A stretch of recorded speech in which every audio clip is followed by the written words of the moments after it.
So that's the purpose of the incense. It represented the prayers of the priest. The priest was clothed in specific garments from the time of Aaron for the glory and beauty of God. He was to represent the majesty, dignity, glory, and beauty of God for the people. The high priest was the one with the fancy dress, and just the regular priest was clothed in white with a gold belt-like thing. A little closer look at the high priest. The high priest had a breastplate with 12 stones in it, and the stones represented the 12 tribes of Israel. Every part of the garment really represented some different aspects of the priesthood. The blue part represented faithfulness. At the bottom, it was bells and pomegranates. Bells and pomegranates were at the bottom of the there, and that represented a faithful walk with God. So every part of it just represented something, and that was the high priest. And the priest was charged with the responsibility to receive the offerings of God's people and to make good use of them. So this was one of their main responsibilities. Remember, the Israelites could only offer sacrifices at one place, and that was at the temple in Shiloh at this particular time. It was in Shiloh for about 350 years, 400 years. So that's where they went to offer their animal sacrifices. That stopped around 60 or 70 A.D. The Jewish religion no longer offers animal sacrifices. They no longer have high priest as such. The rabbis, I'm saying this because Beverly asked me about the rabbis. The rabbi, and I don't know a lot about the Jewish faith currently. The rabbis today, the rabbi means teacher or scholar. Remember, Jesus was called a rabbi, a teacher or a scholar. So that's really who handles the synagogues today, or in charge of the synagogues. They do not have to be Levites. There are some priestly duties where the person has to be a Levite, but basically the rabbis can be anybody that studies to be a rabbi. But in this day, the priests here at Shiloh were charged with taking the sacrifice and dedicating it to God. It was a big deal. It was a big deal. Remember in the Old Testament how every little part of the tabernacle, how wide it was, how long it was, where everything was placed, was specified by God, very specific. God took it very, very seriously.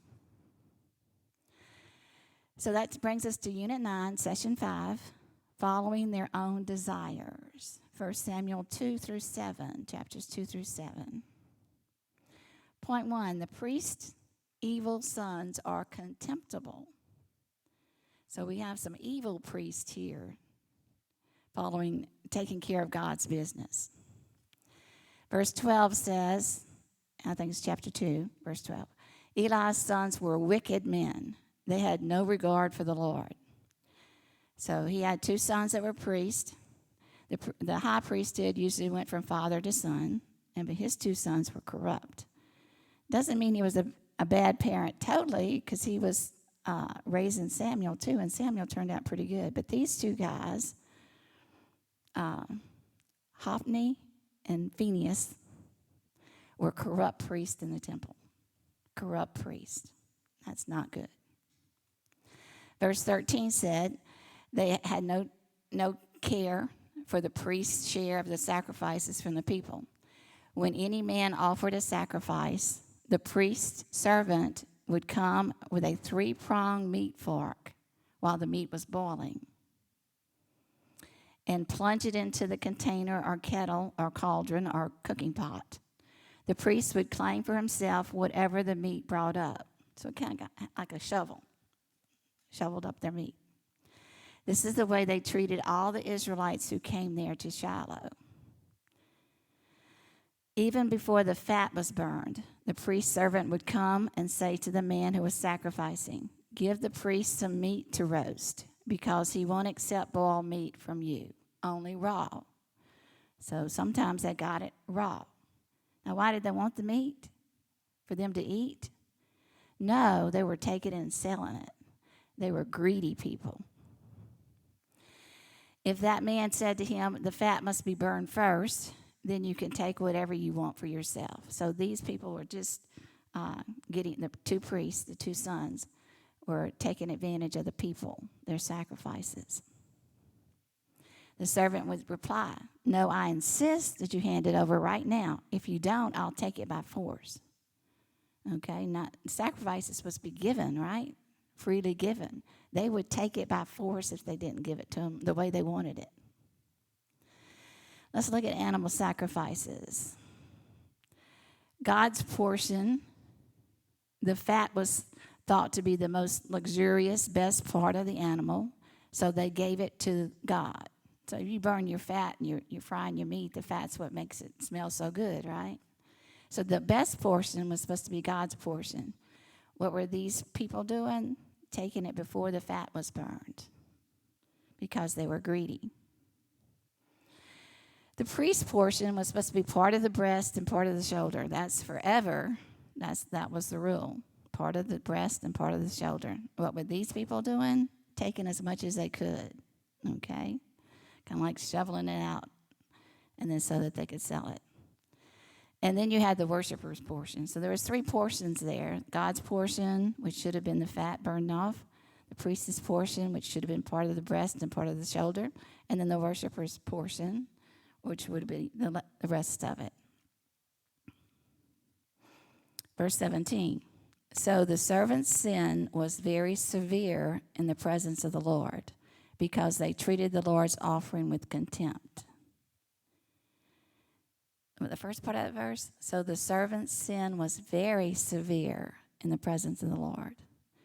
So God takes this seriously. He told them how to worship, set it up for their benefit and his benefit, and they were not following the rules.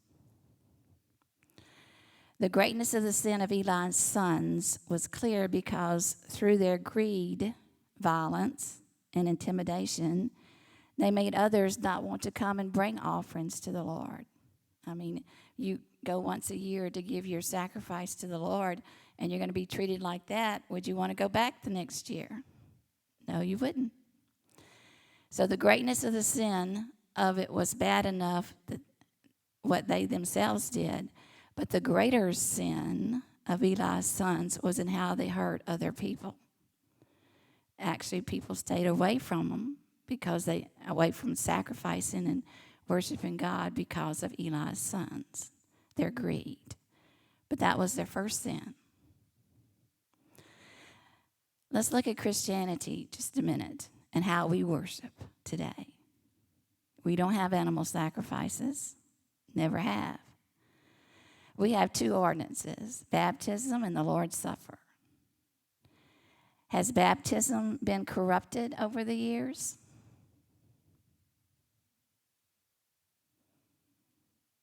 Yeah. In what ways would you think baptism has been corrupted? Sprinkling, okay. The methods of baptism, sprinkling or immersion. We could have a whole hour on that for sure.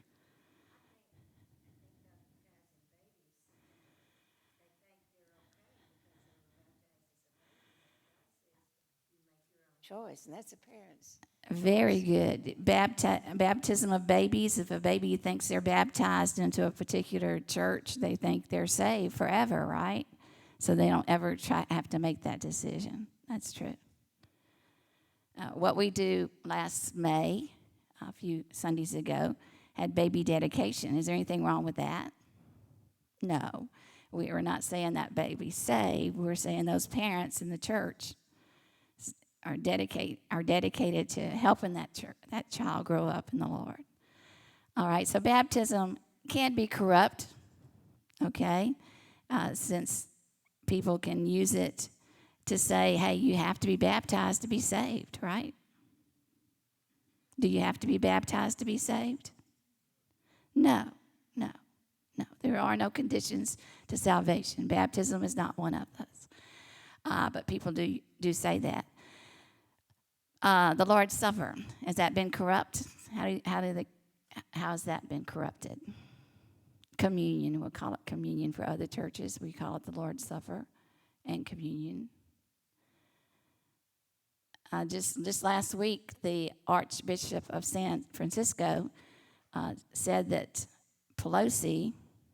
Senator Pelosi, cannot receive communion anymore, Holy Communion, because of her stance on abortion. Is that a good thing or a bad thing? Good thing, okay. So, but even here, when you take the Lord's Supper, do you really think about what it means? What it means while you're doing it? Do we do it often enough? Do we do it too often?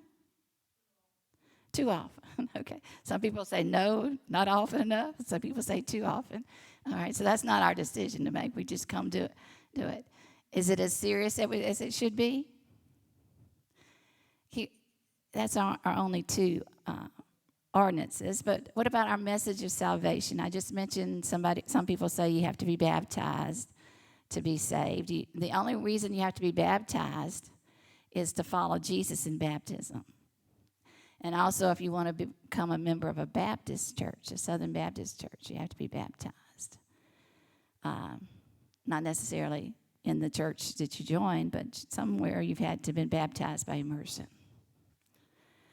All right, the message of salvation, good works, right? Good works. If you be good, can you be good enough to be saved? I'm glad that's not one of the requirements, right?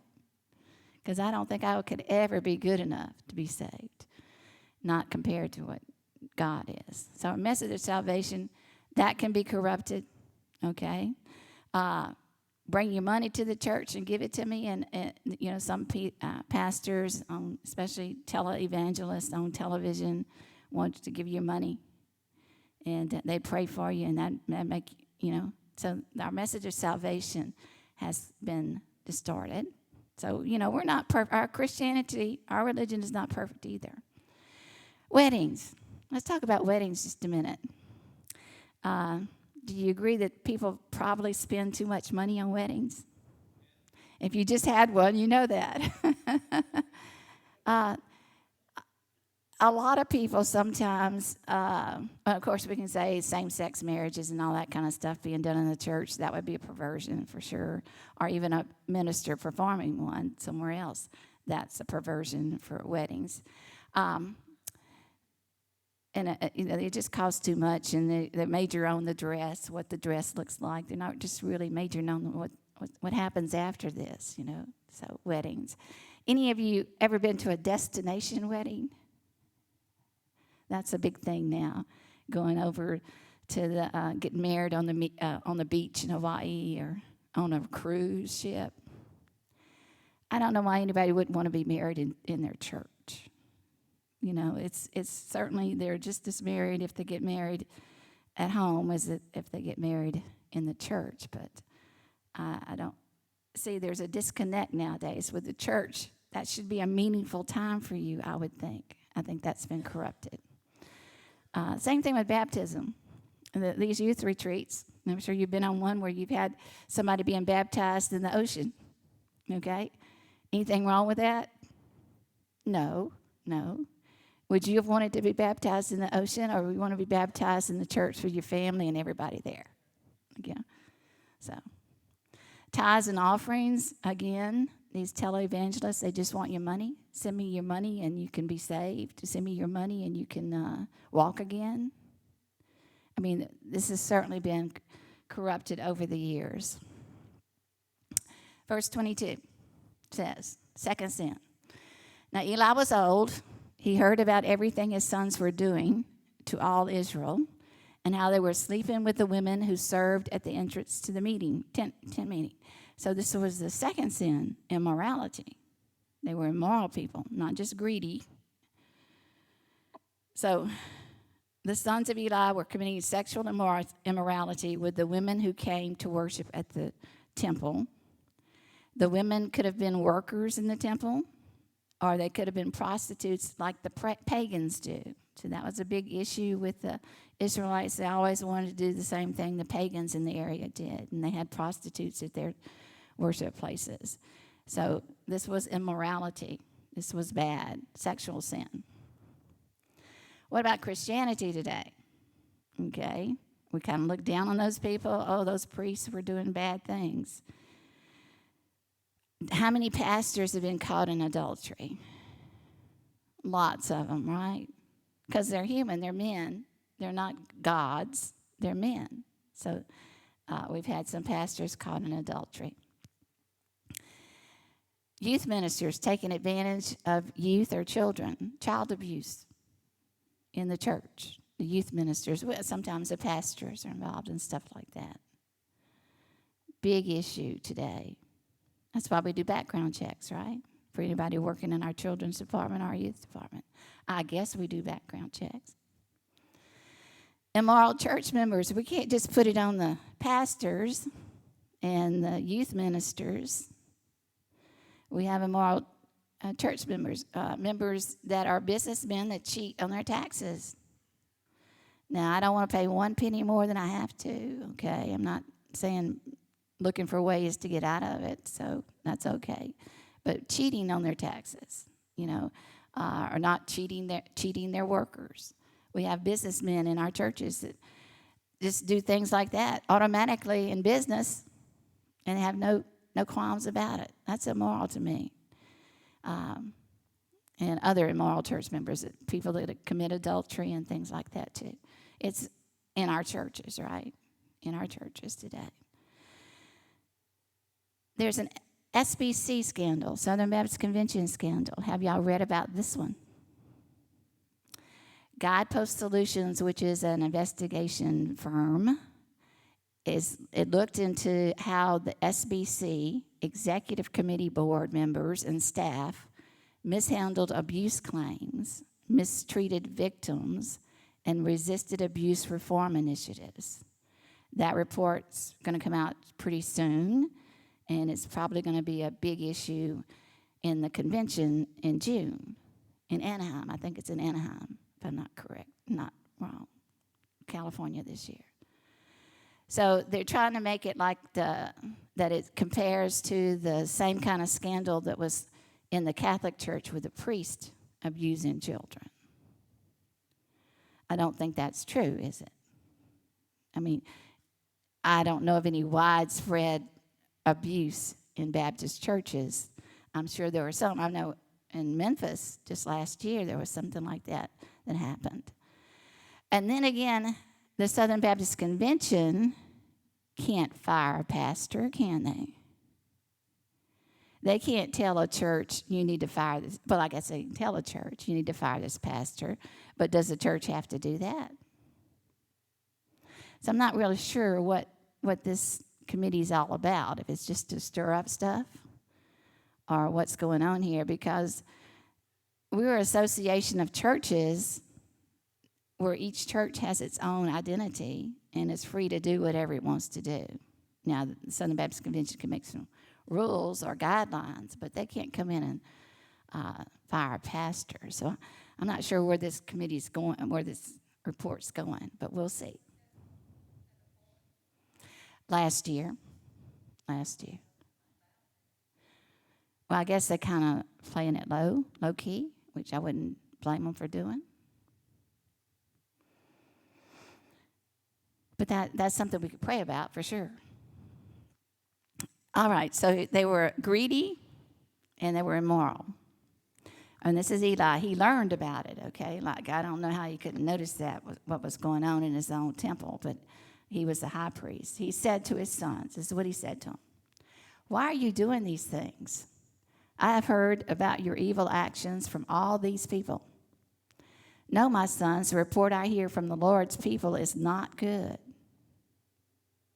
If a man sins against another man, God can intercede for him. But if a man sins against the Lord, who can intercede for him?" But they would not listen to their father, since the Lord intended to kill them.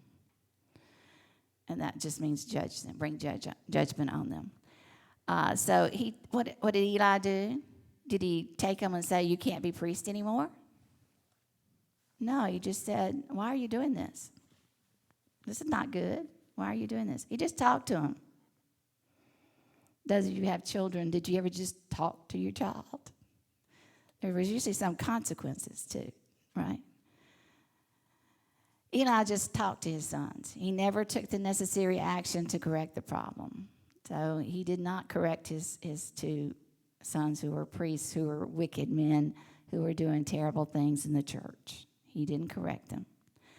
On the other hand, he did a pretty good job of raising Samuel, right?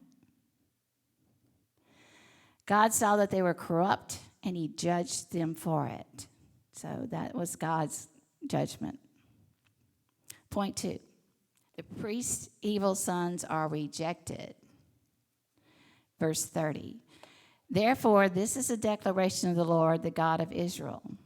Although I said your family and your ancestral house would walk before me forever, the Lord now says, no longer.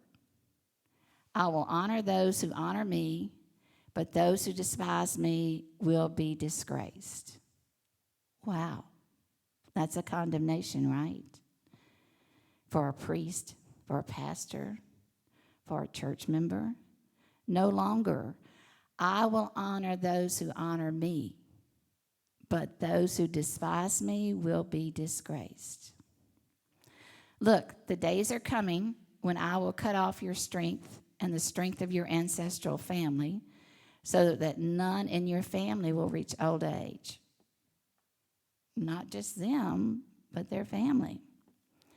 You will see distress in the place of worship in spite of all that is good in Israel, and no one in your family will ever again reach old age.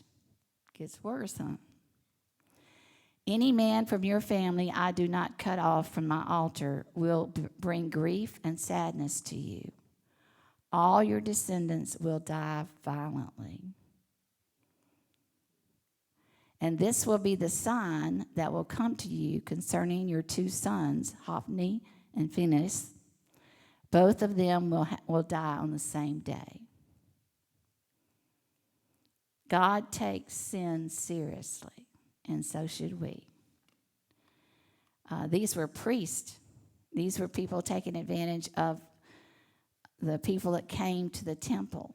It was serious business with God, and they were just laughing in his face, treating God as if he were not even there. So God takes sin seriously, and so should we.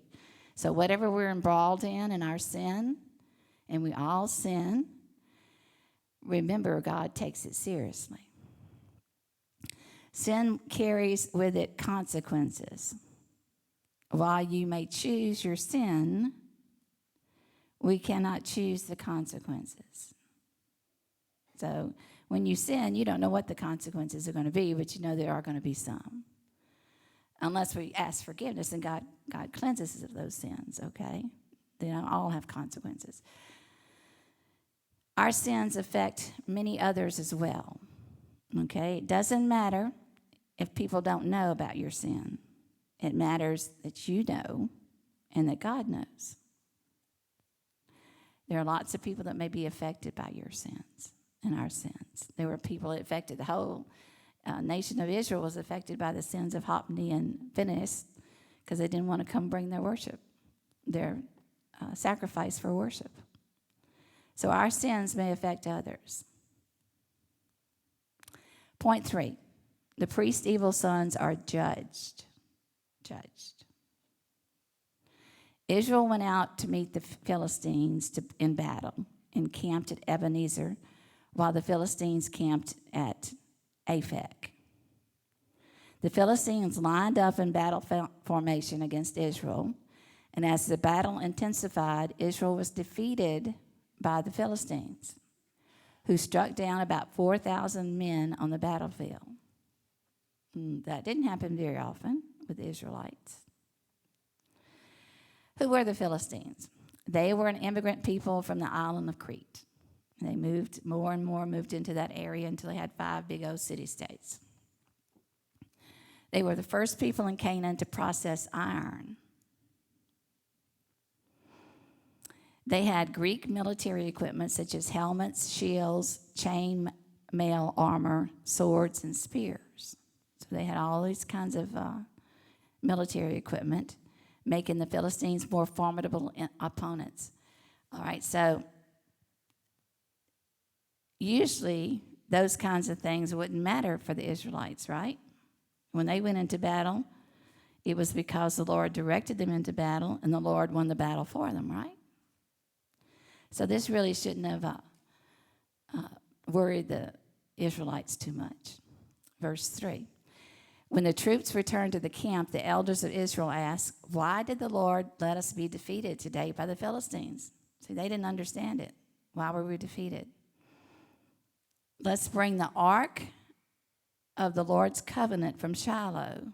Then it will go with us and save us from the hand of our enemies." Now, it wasn't unusual for the ark of the covenant to go before the Israelites, right? Remember Jericho? They followed it around the town one way and then the other, and then finally the walls came tumbling down. So that it was not an unusual idea. But whose idea was it to take the ark around Jericho? Whose idea was it? Was it Joshua's?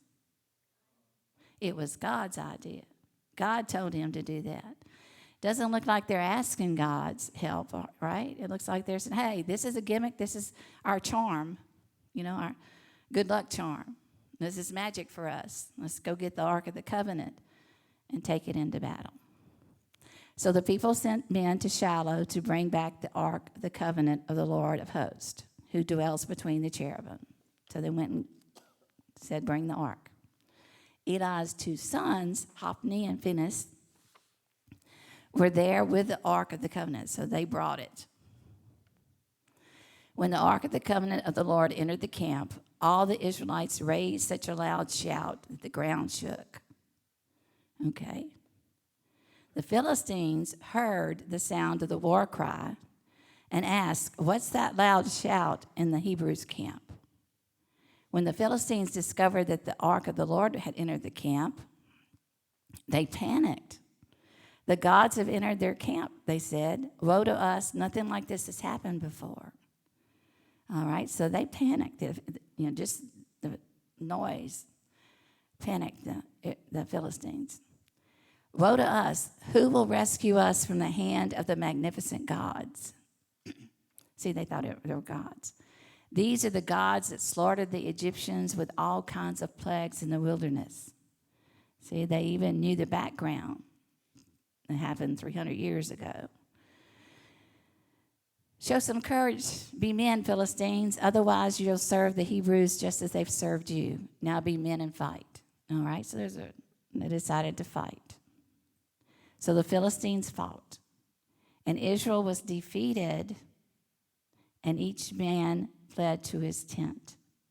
The slaughter was severe. 30,000 of the Israelite foot soldiers fell. 30,000. And the ark of the God was captured by the Philistines. And Eli's two sons, Hophni and Phinehas, died. So, what happened in the battle? They didn't wait on God. They decided to go get the ark and put it in the battle. They thought that would help them win. It didn't, because of what was going on where? In their temple, in the worship. It was Hophni and Phinehas that was not leading them in the right way, leading them in the wrong way. So God predicted that they would die on the same day. They did. Somebody went back, a messenger went back and told Eli that his sons were dead and the ark was taken. I don't know which was worse for him. And he died. Okay, he was in a chair and he fell back off his chair. I don't know if he's on a roof or whatever. Anyway, he died. So Samuel took over as a priest. I don't know if he's ever high priest or not, because he wasn't one of his sons or grandsons. And the Ark of the Covenant was taken. It was taken for 7 months by the Philistines. But what happened? Anybody remember that story? what happened was that the people had some kind of disease and everything. Everywhere they took it, the cows would die and everything, bad would happen. So they finally just brought it back over into Israel and left it somewhere. So they did get the Ark of the Covenant back that time. All right, lessons learned from this Hophni and Phinehas and Eli. Fear God more than man. Fear God more than man. That's a lesson learned. Eli was worried about what his son said. He was worried about what the people said. But he didn't take it to the Lord. So fear God more than man. God's promises are conditional. Yes, he's going to bless you, but you need to worship him. Yes, he saved you, and that's forever. That's not a condition. But the condition was that you trust his son as your Savior. So even salvation in that extent is conditional. So God's promises are conditional. We need to serve him always. We can't just do it for a season and then go our own separate ways. So God's promises are conditional. He brought down some way bad stuff on those priests. And I think probably on preachers today, they get taken way down when they sin, as well as others. God's punishments can impact generations. Just like all the good things you've done to help your children and your grandchildren and your neighbors and the people around you, that impacts generations. But also the bad things that happen will impact generations. So those are some lessons that we've learned from these scriptures. Any questions you'd like to ask? Any questions? What would you do if you had a pastor that was like some of these high priests, which we don't have that. Brother Andy's a great man. But if you had ever were at a church, and perhaps you were at a church at one time, and your pastor committed adultery or something like that, does it affect just the pastor? No, his family is affected. The other family is affected. And the church family is affected, right? It really is. It breaks people's hearts. So these kinds of things in the church really, really, really hurt. And they hurt for generations sometimes. All right. If there are no questions, I'll turn it over to Joe. Patsy, I just wanted to clarify something. The association cannot make a church fire a pastor. Exactly. But what they can do, they can expel the church. Yeah, they can do that. From the yes. association. They can do that. As a matter of fact, not too long ago, there was a church in Louisville, Kentucky that was expelled because of their stance on LGBT. Right. That was a fairly recent thing.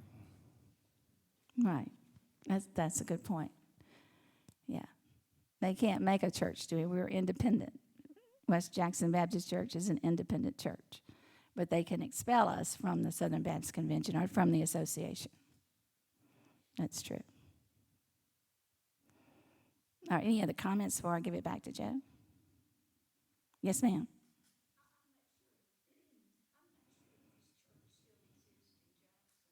But I know so many years ago, was it Nashway Baptist Church or something, that the pastor committed adultery?